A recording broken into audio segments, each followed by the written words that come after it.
This is the Montana Outdoor Podcast, brought to you in part by Rocky Mountain Truck and Trailer in Missoula, home of Boss Snowplows, CM Truck Beds, and Diamond Sea Trailers. Just go to rmtte.com for more information. And by Superior Hardwoods of Montana, home of the largest selection of in-stock high-end wood products and flooring in the western United States. Let them guide you through the woods at superior-hardwoods.com. Now, get ready for more fascinating topics and the most interesting people you will ever find in Montana's great outdoors. We offer new podcasts most every Saturday. You can get a link to these podcasts by going to our website, montanooutdoor.com, or by going to our Facebook page, or just send an email to Downrigger at montanooutdoor.com and say send a link to my email. It's that simple. Now let's head out with your host, Downrigger Dale, and see what's going on in Montana's great outdoors. Thank you very much, Manny. Welcome into the Montana Outdoor Podcast Studios. So glad you could join us today to explore more of Montana's great outdoors. I want to give a special welcome to our men and women of the United States Armed Forces. Love to see you join us here, and hope we bring you a little bit of home while you defend us all around the world. Thank you all for your wonderful service, and to all of our veterans as well. To everyone listening here, I have a favor to ask you. When you get a chance, please share this podcast to your social media and with your family and friends. It helps us out a lot. So one of the things I wanted to talk about, and you guys heard me mention this on, I think it was a couple podcasts ago. I mentioned about an article I had ran across. Interesting title to it, Bacon Double Cheeseburger with Fins. I wanted to bring on the author of that article. Just really an interesting take on the Cisco in Fort Peck Reservoir. Andrew McKean is his name. Writes for Now and Then for Montana Outdoors and also Outdoor Life, isn't it, Andrew? By the way, welcome to the Montana Outdoor Podcast. Thank you. It's nice to be on. I mean, it feels a little strange. I feel like I'm cheating on the captain by talking to you, but that's all right. Well, we'll both get over it. You know, nowadays it's a little tough to catch up with him. He's been down in Florida, and he just got back. So now I know what he's doing is he's trying to find every reason in the world to leave his house and head to Fort Peck. He was going through withdrawals being down there in Florida. But anyway, so tell us a little bit about yourself and what all you do, where you're from, how you came to write about Montana now and then, and is it Outdoor Life that you do the writing for most of the time? Yeah, so okay. I've been in this game for a long time. Some of your listeners, some of your more sort of, let's call them mature listeners, may remember an old publication called Fishing and Hunting News. It came out every 2 weeks. It was a tab-sized newspaper, and it covered the entire Rockies, but we had a Montana edition too. And anyway, I was the editor of that. Okay, yeah. I remember that. I mean, I'm to date myself back in the 1990s. Mm-hmm. I did it out of Helena. I first started being just the Montana editor, but then that publication got merged with the Rocky Mountain edition. So I covered all the Rocky Mountain states, and anyway, it was a great job, and it was it kind of put me in touch with bait shops and fisheries biologists and upland bird biologists, and just really the whole sort of tapestry of kind of wildlife management and wildlife, I guess, community in Montana and around the West. So from there, I went to Outdoor Life. You're exactly right, where I was the hunting editor for a number of years, and then actually ran the magazine from Glasgow. So after I left Fishing and Hunting News, I actually moved to Glasgow, where I've been for, I guess, going on 25 years. Mm-hmm. So contributing to Outdoor Life as a staff writer, and then the main editor, and then left Outdoor Life, I don't know, probably 5 years ago as a staff position, but I still contribute mightily to them. I'm still the hunting and conservation editor for Outdoor Life. But cool thing is, I do it on I would say, kind of a freelance basis that gives me the bandwidth and the permission to write for everybody else. So Yeah. write for Montana Outdoors and Sports Afield and Game and Fish magazine and Bugle occasionally. And I mean, if it's an outfit that strings words together, then I'm probably contributing words to it. Yeah, especially if it has anything to do with hunting and fishing, right? That's right. Well, Andrew, I think folks have probably enjoyed your articles for a number of years. But this one really caught us because on our live Saturday morning show from 6 to 8 every morning, we when it gets closer into, well, I'd say about mid-July and later, we get into talking about these well, it's become so popular, and that is going after those king salmon or Chinook salmon in Fort Peck Reservoir. I mean, who'd have ever thought that in Montana, out in eastern Montana, we would have this incredible salmon fishery? But it really has developed. Have you gone after those kings often, Andrew? Yeah, well, not as much with the intensity as I used to, because I sold my Crestliner about the time my kids were getting involved in summer baseball and just everything that's distracted me and kept me off the lake. So now I have the luxury of borrowing places on my buddies' boats, which is really the best of all worlds. I hear you.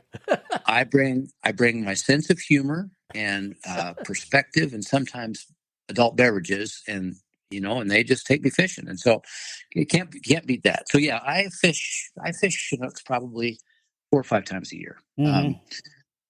And it's a remarkable fishery. What's interesting is just to see,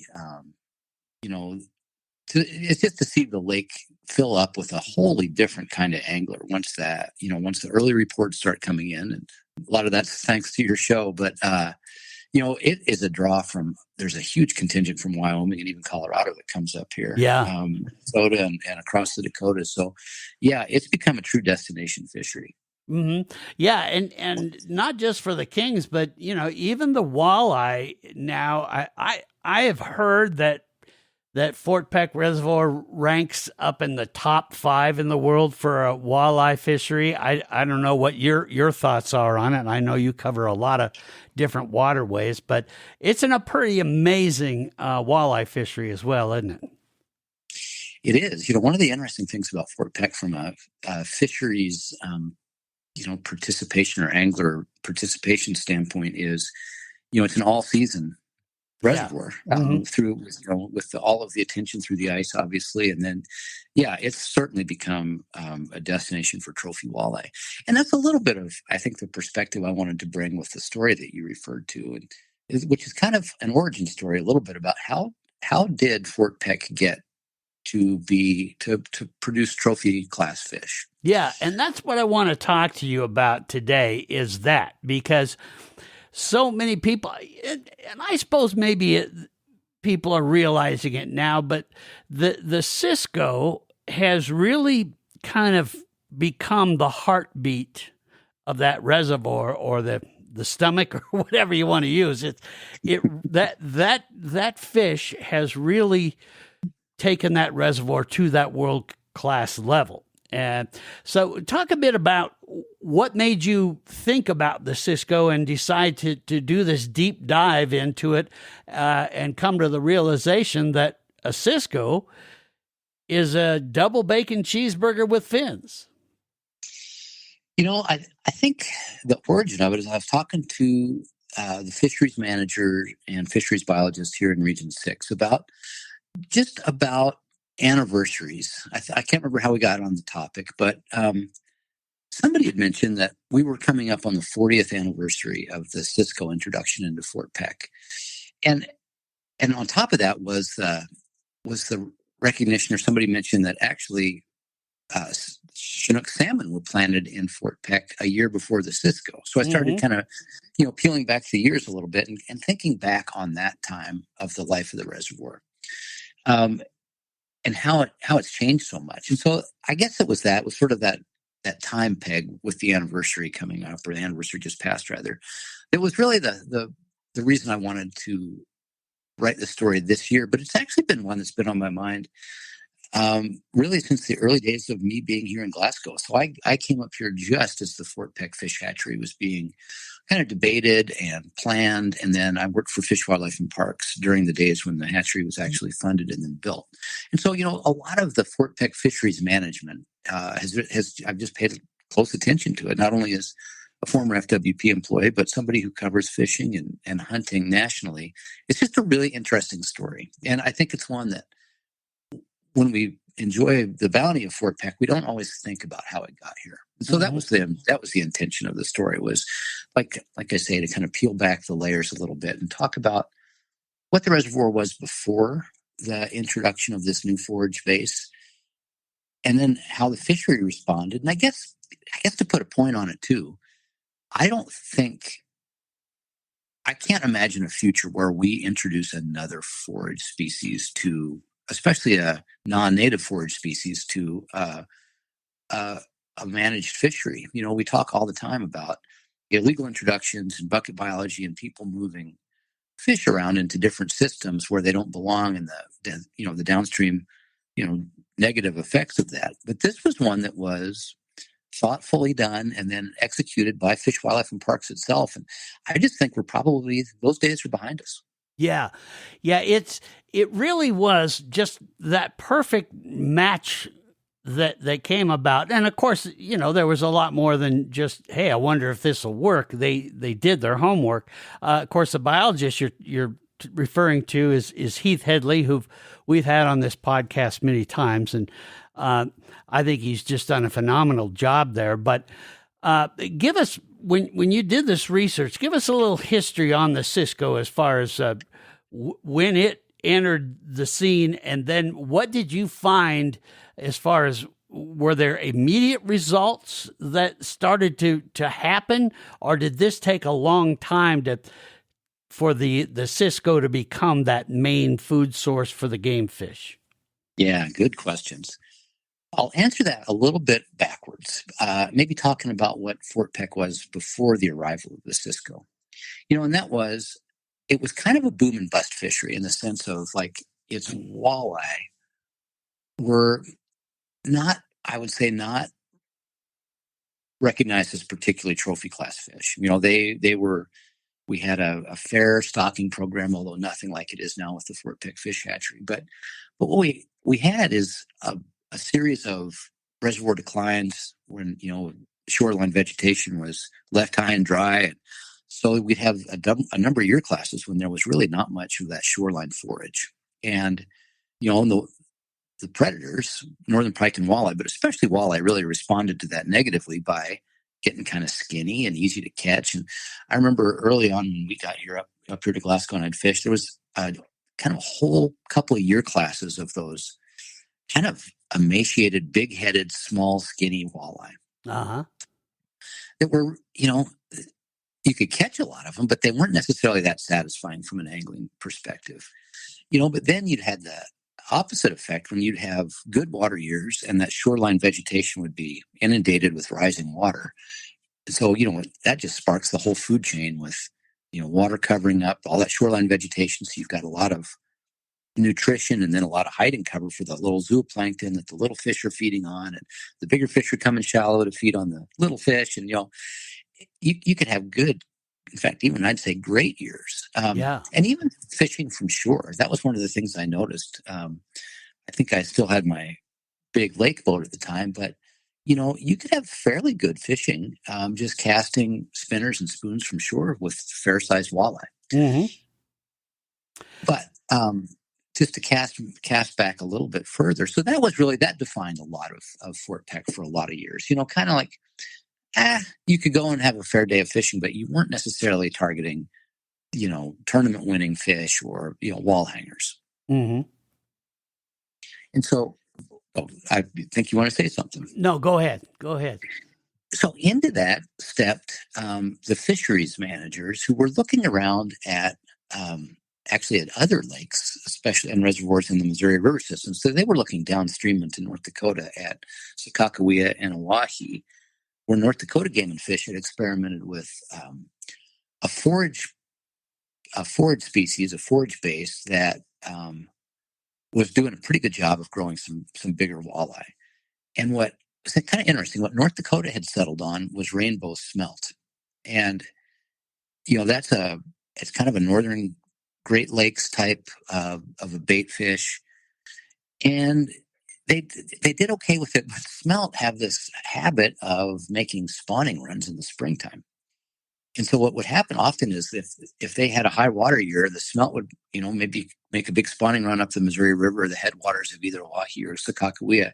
And then the water level would come down and a bunch of those fish would get stranded. So not only was the walleye fishery undergoing a boom and bust cycle, the bait fish or the forage base was also undergoing a kind of a boom and bust cycle. And so what's really interesting looking back on the old documentation of the Fort Peck fisheries managers, and this was often done with the guy, I don't know if your listeners will remember a fisheries manager here in Region 6 named Bill Wiedenheft. But he actually predated Steve Dalby as the fisheries manager. And even before Keith, Bill was the Fort Peck Lake manager. I'm talking 40 years ago, a long time ago. Yeah. But what's interesting about that history is Bill and the other fisheries crew were really diligent about kind of looking at what might work. And somewhere along the line, they started hearing about the Cisco, which is also known as a lake herring or a tulipy. And they're native to the Canadian Shield, so in the Hudson Bay drainage north of us. And they finally found a source population in Lake Quail up there by Regina, Saskatchewan, and on the South Saskatchewan River. And the Saskatchewan Game and Fish Agency, Provincial Game and Fish Agency, allowed a transfer of basically a hatchery stock of these Cisco. And so it was, I'm looking right here at the story. This is what I wrote. Approximately 8 million Cisco fry were introduced into Fort Peck Reservoir in 1984. Stocking efforts were continued in 1985 and 1986 with 32 million fry and 60,000 fingerlings released in hopes of further establishing a population. It's interesting that since those 3 stocking incidents, there has been no further stocking of Cisco into Fort Peck. So the population has become self-sustaining. Yeah. Yeah, that's the part that really amazed me. And I remember I talked a little bit about this with Heath, but that there had to be maybe some thought of, gee, I wonder if this is going to work or not. But they just really took to this. Why do you suppose it was? Is it because the size of the reservoir allowed them to kind of be more like their natural habitat? Or what was it that just made these Cisco, not only live through that stocking deal, but then start to just procreate and become self-sustaining? Well, I think Heath would agree with me on this. I think they got lucky. They had a couple of years of really good reproduction conditions. And it's important to understand how Cisco, like their spawning cycle. So they are shoreline spawners. So what they do is in the late fall, just before what normally would be sort of that ice up window. So think about like late December into early January. They are broadcast spawning their eggs in the gravel and the shoreline of Fort Peck. And ideally, and this is where I think those fish managers got lucky with a couple of straight years of good production, the lake ices up just as that spawning, the Cisco spawning activity happens. And so what happens is the ice covers the lake. You don't have wave action that's burying those Cisco eggs in silt and mud on the shoreline. And then underneath that ice, they have the ability to, have pretty good conditions to eye up that egg and then incubate the egg in time just for when the ice comes off the reservoir. Then the vegetation's getting sunlight. There's shoreline vegetation for those little tiny, Cisco fry to hide in. And so they can have some really good survival. Now, the opposite of that's also important to talk about. So if there's a year where we have really late ice up and we get a lot of wave action with winter winds and winter storms, we can have total losses of an entire age class of Cisco because, the wave action and all that sort of muddy, turbid water covers up those shoreline eggs and suffocates them. And so they just don't pull off a spawn. So I think what happened in those early years is we had a couple of good sort of hard freezes right on time with the reservoir. we had fairly good high water levels so that the shoreline vegetation was covered when the ice came off.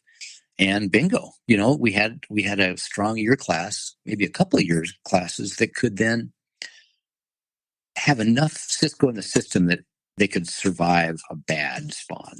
Mm-hmm. Well, we're going to take just a quick break. And when we come back, I want to talk a bit about what you learned with the Cisco as far as their life cycles, as far as how long they live. And then I want you to talk a little bit about, as we move forward, how did they really know that this would reach such a perfect balance? And if not, what were their biggest concerns out there? We'll talk about that when we come back right after this.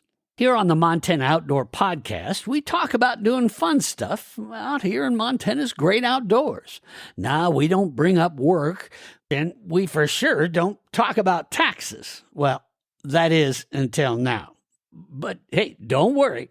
I'm going to talk about those things in a good way. What do I mean by that? Well, my friends at Rocky Mountain Truck and Trailer can help you put your tax refund into the perfect equipment that will get the job done way faster so you can get back out of here with us and do all the fun stuff in Montana's great outdoors. Now, how can that be? Well, just talk to the gang at Rocky Mountain Truck and Trailer, and they'll show you their incredible line of new baseline equipment trailers and dump trailers. I'm here to tell you, those are things that will for sure help you get the job done faster than you likely have ever thought possible. Now, let me give you an example. Baseline dump trailers have the absolute best combination of quality and functionality that will flat make those trailers the backbone of all your projects. See, the baseline dump trailers at Rocky Mountain Truck and Trailer feature a multifunctional gate with a holdback system and board brackets to give you extra hauling capacity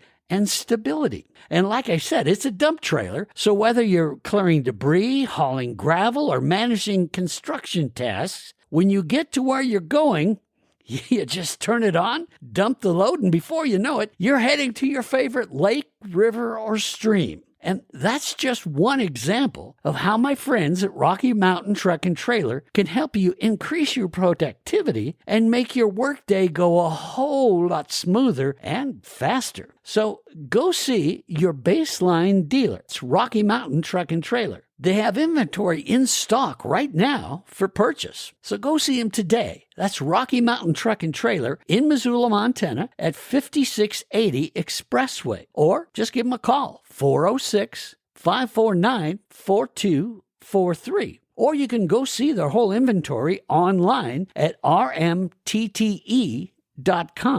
That's rmtte.com.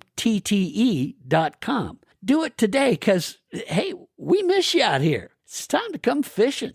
Back here on the Montana Outdoor Podcast, I'm talking with Andrew McKean. He is a great writer, really an incredibly knowledgeable person when it comes to pretty much everything in the outdoors. But he did this piece that we're going over about the Cisco and Fort Peck Reservoir, which has really become the main bait fish for the sport fish out there.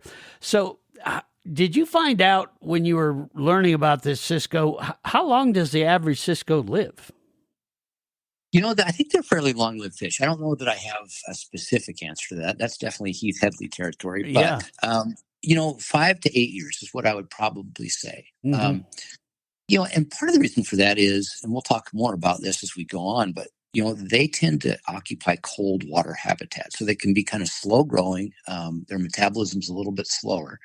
But they are available as a forage base from not only from that little fry and fingerling stage when they're juveniles, but as they grow, they are available to the predator base, the walleye, pike, and Chinook salmon, and lake trout in Fort Peck, kind of all the way up until that adult stage when they become deep water schooling fish. Almost think about like anchovies in the ocean. Yeah.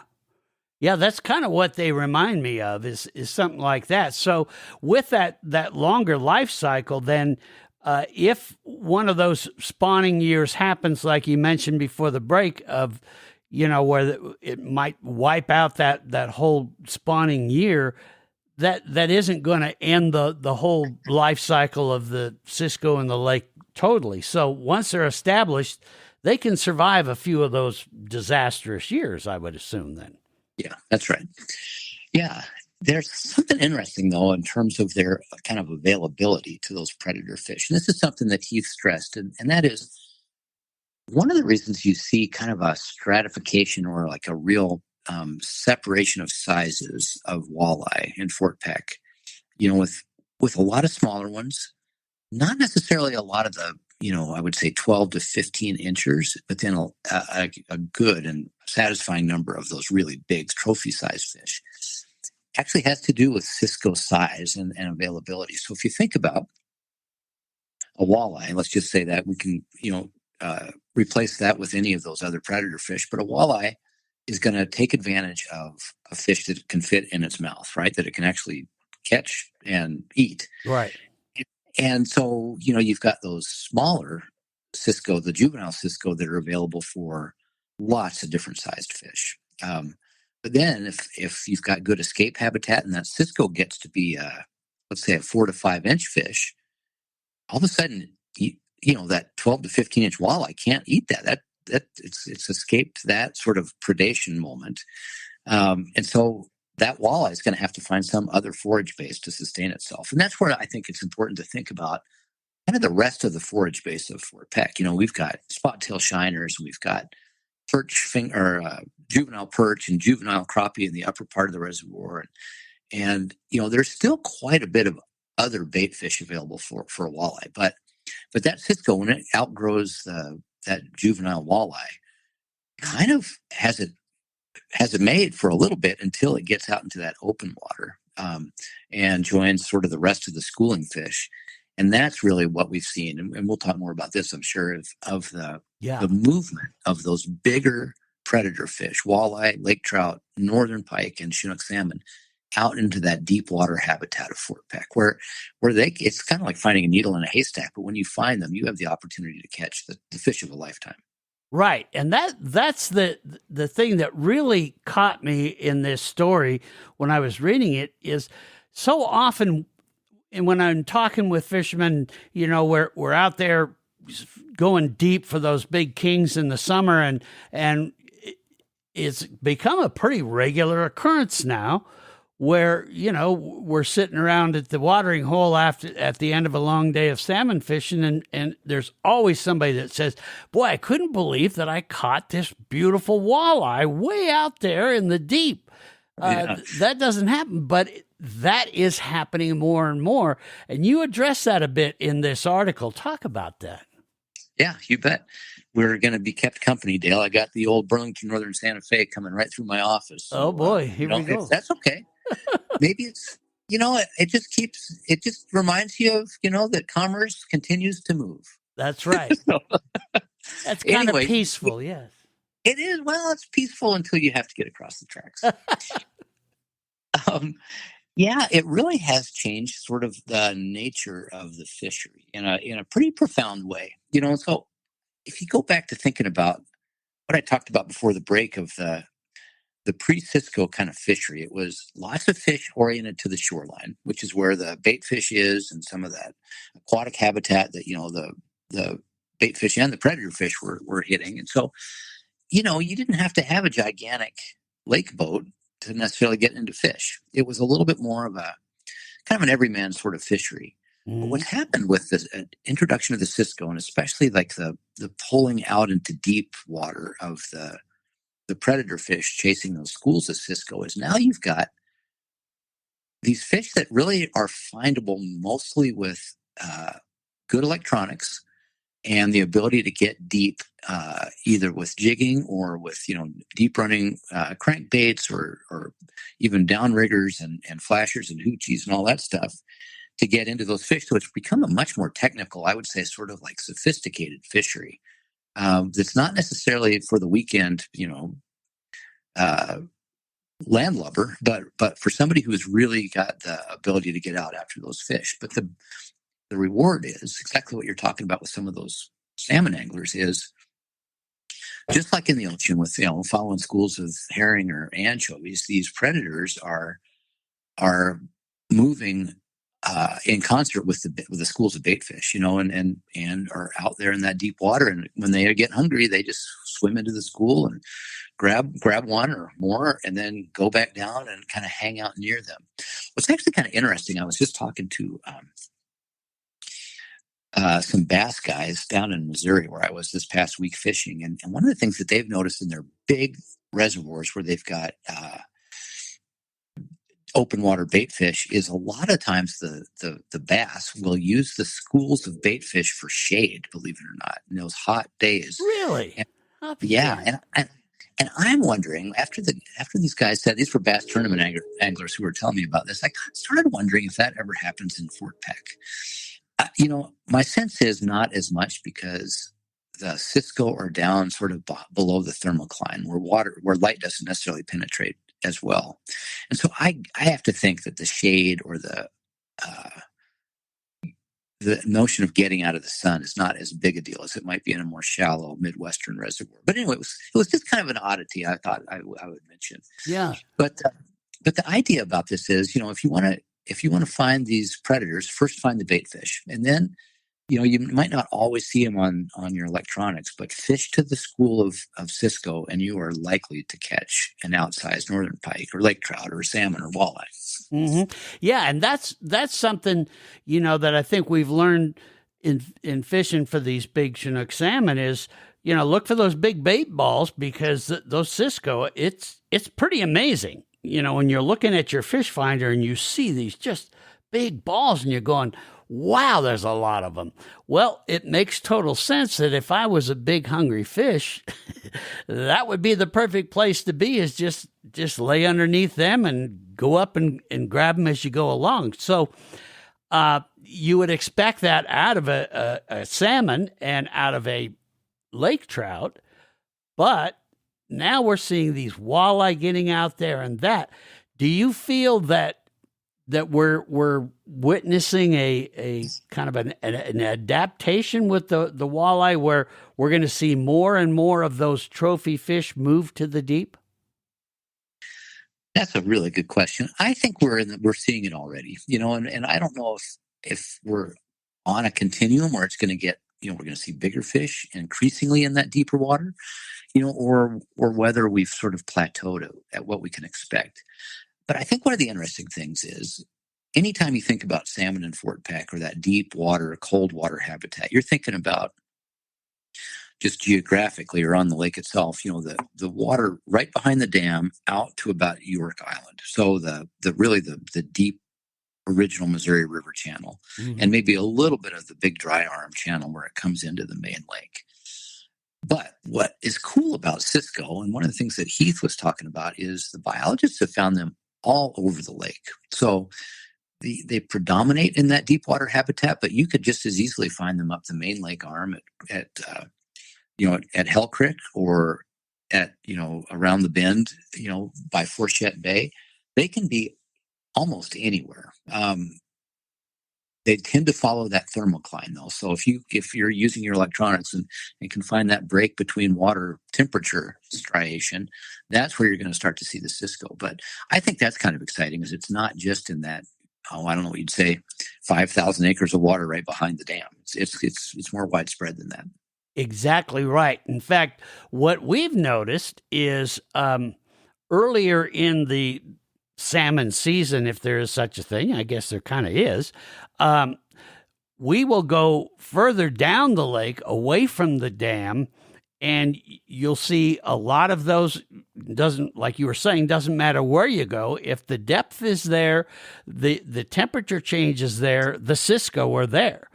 But the salmon will tend to be further that way, further away from the dam earlier in the season. So again, those Cisco are becoming this amazing marker for us for chasing salmon. But you just don't think about it for walleye. And I think that is going to change as you go. In fact, one of the ideas that I wanted to ask you about was, would it make sense, do you think, when we're fishing for salmon, is to drop a walleye rig deep as well as let's see what we can find? Oh, 100%. I would probably make a habit of throwing out kind of a prospecting rig, whether it's a big jig with maybe, a 4-inch skirt or rubber worm on it or rubber tail on it or a swim bait, something that's going to mimic a wounded Cisco in that 4 to 6 inch class. I mean, you can fish some big baits and you'd be surprised what you get away with. The other thing that's interesting is something Heath told me in the context of this story was some of their deep water netting surveys have turned up really big catfish out in that deep water.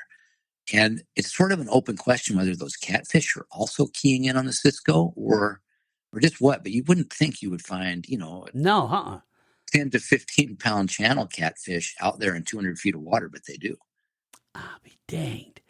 So I guess it would make sense, fish want to eat. I don't think they really care. They just want a full belly. That's interesting. I wonder if that is, if it's affecting all those different ones. But I really like that idea of opening your mind a little bit more, and dropping some stuff deep that you just normally wouldn't do because we're seeing it so often. Was there ever a time when you were doing the research for this great article, was there ever a time, did Heath or anybody say in your research that they were a little concerned that what would happen if the Cisco just keep reproducing and are doing well, but the rest of the predator fish just kind of turning their nose up at it? I mean, they could dominate that reservoir and, we could have a disaster on our hands. Now, obviously that didn't happen, but was there a concern about it? Did anyone ever think, oh God, are we doing the right thing? That's a really good question. We didn't, the fisheries folks didn't volunteer that, and I didn't have sort of wherewithal to ask it. And I think the reason being is over that time horizon of 40 years, you've got enough diversity of conditions, like I'm saying, either the poor spawns or the perfect spawns or something in between, that this is just speculation on my part now, that if there was going to be an imbalance, it would have shown up already. Yeah. Somewhere there. Yeah, I'm just thinking in the early on. Now, it's absolutely proven itself that the Cisco have become this, main food source, and the balance is there. If, let's say, Fort Peck, the FWP said in Fort Peck, we just don't want to keep the expense and time and management of these Chinooks anymore, and they didn't do that, do you think that could be a possibility? Because those Chinooks eat a lot of Cisco. I mean, boy, they lot. do. They do. One of the interesting things I mentioned, sort of the similarity of Cisco to anchovies, and it's a deliberate comparison because they're both really oily fish. That's one of the things. The caloric value of a Cisco is really high. Predators can pack on a lot of calories with just a few Cisco, and so my sense is I think the basis of your question is real. Like that salmon fishery is fragile. We're dependent on disease-free egg stocks, from our neighbors, or they're dependent on us from the hatchery, but because of disease constraints, we can't really bring in salmon fish eggs from outside this basin, and similarly, we can't really give them outside of this basin either. So every year there's just a little bit, everybody holds their breath a little bit. Okay, how was the salmon spawn? How did it turn out? Is there any sort of disease issue that we have to work through? And so I do worry about the salmon fishery, not so much from the forage base as so much as from the production base. Yeah. We've been really lucky for a lot of years now where we're getting this great egg take, every year, and it just continues. In fact, as you were alluding to, we supply a lot of other places when we have a great year with it. So Uh, Well, it's interesting. It doesn't happen by accident either. I'm no, pretty good no. friends with the hatchery crew, and I mean it is both an art and a science of getting it right year after year, and it takes a lot of work. Yeah, we've talked with Heath about this so many times, and you're right. All the fishermen are like, "How did it go? How did it go?" You know, that's probably one of the things. When we get to that time of the year, my email box really starts getting full of, "Have you heard? Where are we at?" You know, because we're all wanting to catch that next giant fish the next year, and sustain that population. So it's interesting. But this Cisco fish has really, well, it's just changed the way we're looking at things. I'm going to take one more quick break. When we come back, we can wrap it up and get your final thoughts on where you see this going. We'll do that right after this. Have you ever thought of doing a DIY project for your home? I've known John, Corey, and the rest of the gang at Superior Hardwoods in Missoula, Montana for a very long time. They've always been there for me, and I know they'll be there for you too. A true partner to help complete your DIY home improvements. Heck, they have been doing that since 1977. Whether you're dreaming of a charming accent wall or a complete floor makeover, they have it covered. There is no better feeling than the satisfaction of adding a touch of history to your home with their unique reclaimed woods. Now, I'm not just talking about lumber here. I'm talking about a story waiting to be told. My friends at Superior Hardwoods of Montana proudly stock over 11 acres of stunning reclaimed wood, perfect for turning your house into a home that is as unique as, well, you are. And don't worry, if you're just starting out with your first DIY project, the pre-finished flooring, pre-finished paneling, and trim options at Superior Hardwoods make it easier than ever to tackle any project like you've been doing it for years. So what do you say, gang? Why not dive into your next DIY adventure with confidence and let the decades of experience that they have at Superior Hardwoods take you through every step? Need a little inspiration? Well, visit them online at superior-hardwoods.com. Now, that's a great place to start out by browsing their website, again, at superior-hardwoods.com. That's superior-hardwoods.com. Not only will they help guide you through your home makeover with all their amazing ideas and their over 100,000 square feet of the most incredible wood flooring, paneling, and other wood products, they'll actually guide you through the woods. Now, what do I mean by that? I'll give you an example. First time I went to their showroom just south of Missoula on Highway 93 South, I was blown away by the unbelievable selection of different types of wood from not just Montana, but from all over the world. Best of all, I sat down with them, told them a bit about what I was thinking of doing, and the next thing I knew, I was hearing incredible ideas and learning about the perfect wood for what I wanted to do. That is what I mean by letting them guide you through the woods at Superior Hardwoods of Montana. Go see them. Back here on the Montana Outdoor Podcast, just been fortunate to be able to catch Andrew McKean before he takes off on another adventure and documents it for us in some publication somewhere. But I wanted to find out from you, after going through and doing all this research and putting this great article together, where do you see this going? Have we reached that point of perfect balance and now just let Mother Nature do its thing? Is there other fish that are going to do like the walleye, whether it's, our smallmouth bass going to get into the action? We find even more predators out deep. What are your kind of final thoughts before we close out? Yeah, great question. I love looking forward, partly because you're always right.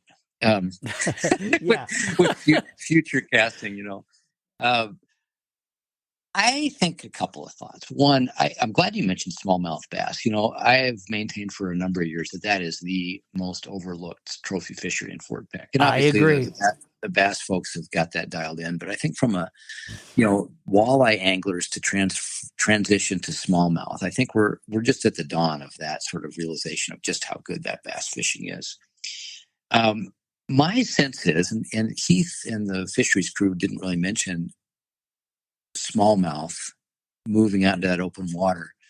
My sense is it's less likely to happen. Smallmouth are so structure oriented; they really want to be close to some sort of substrate, where they can either have security cover or they can find forage. So my sense is that movement's going to be a little slower than the move of walleye into open water.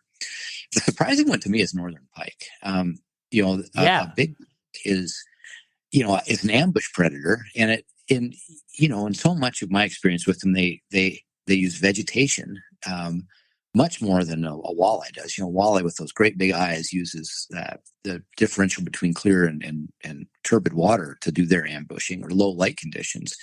But a big northern pike is so aerodynamic, or I guess what would the hydrodynamic, and can swim really fast and effectively. So, when we're talking about targeting some of those big walleye out in open water, don't neglect the big northern pike. My sense is a 40-pounder is in our future in terms of the magnum pike of Fort Peck. To the question of sort of like the future of the Cisco itself, I think one of the interesting things about this, as we mentioned in the first part of this conversation, is it was a real experimentation by the fisheries crew 40 years ago. And I think what the story I wrote revealed more than anything else is the successful resolution to that experiment. Those fisheries managers could look around the landscape, or the waterscape, I guess, at as many examples as you wanted to throw out of introductions gone bad. Right. Yeah, well, one of the things that came to my mind is Flathead Lake. I mean, look at that disaster with the mysis shrimp, and you go, that had to enter somebody's back of their mind somewhere, going, oh God. So that example was very fresh at that time too. Exactly. So I know that they were thinking about that, and they were looking at like Glendale Reservoir down there in Wyoming with the rainbow smelt that makes these crazy runs. And like I was saying about the Missouri River system, you can have this really wildly variable forage base from year to year. And so I know they must have been saying, are we doing the right thing here? As I mentioned in the first part of our conversation too, like just the notion that you could bring in a non-native species and do it, through management, not through bucket biology, but through a process, I really do think is over, just because of all of the unintended consequences. And maybe there's something in the future that we haven't yet recognized with Cisco. I don't think so, but there certainly could. Anytime you're starting to fiddle with these systems, you got to watch out. But again, Fort Peck is an artificial system, and so it's like it can be sort of managed, unlike you might with like a Yellowstone Lake or a much more natural kind of system.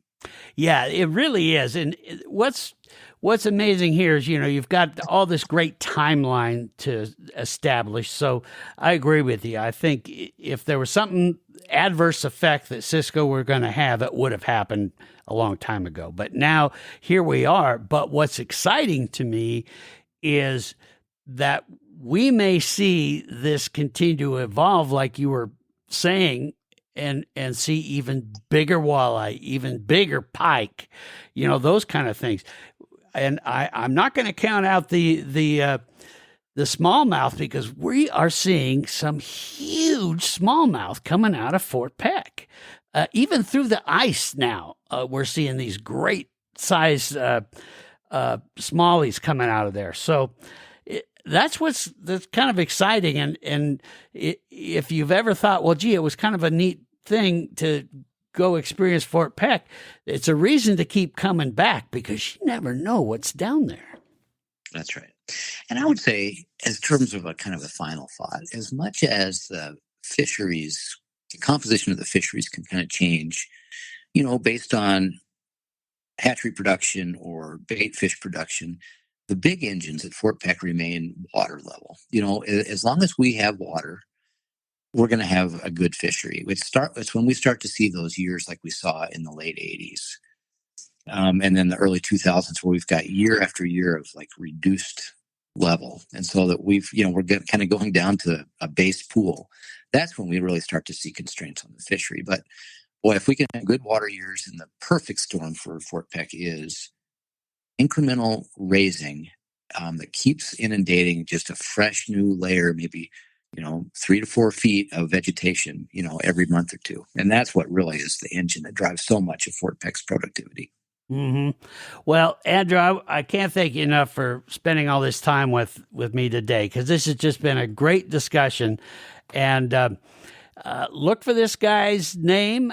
You can find a lot of his wisdom in outdoor life, as well as Montana Outdoors and other places. So I thank you for this article, though. It really was an eye-opener to me, and I think a lot of other people. In our podcast description, there'll be a link to the article, so click that link and go read that, and then shoot me an email, everyone, and let me know what your thoughts are on it, because I think this is an exciting time to be fishing in Fort Peck Reservoir. Thanks again, Andrew. I really appreciate your time. Thank you, Dale. That was fun. There you have it, gang. Now you know what a bacon double cheeseburger with fins is. The Cisco. To learn more about this amazing forage fish, I'll put a link below the podcast descriptions so you can read about it. And there's a link there as well to the article by Andrew McKean in Montana Outdoor Magazine. So be sure and give that a read. Super interesting. And it'll give you some great info about better understanding the Cisco, which should give you some ideas on how to target the trophy fish that are following them. Till we meet again next week, be safe out there, take care, and be good to each other. And thanks for listening to the Montana Outdoor Podcast. Thanks for listening to the Montana Outdoor Podcast. It has been brought to you in part by Superior Hardwoods of Montana, home of the largest selection of in-stock high-end wood products and flooring in the western United States. Let them guide you through the woods at superior-hardwoods.com. And by Rocky Mountain Truck and Trailer in Missoula, home of Boss Snowplows, CM Truck Beds, and Diamond Sea Trailers. Just go to RMTTE.com for more information. So what did you think of today's podcast?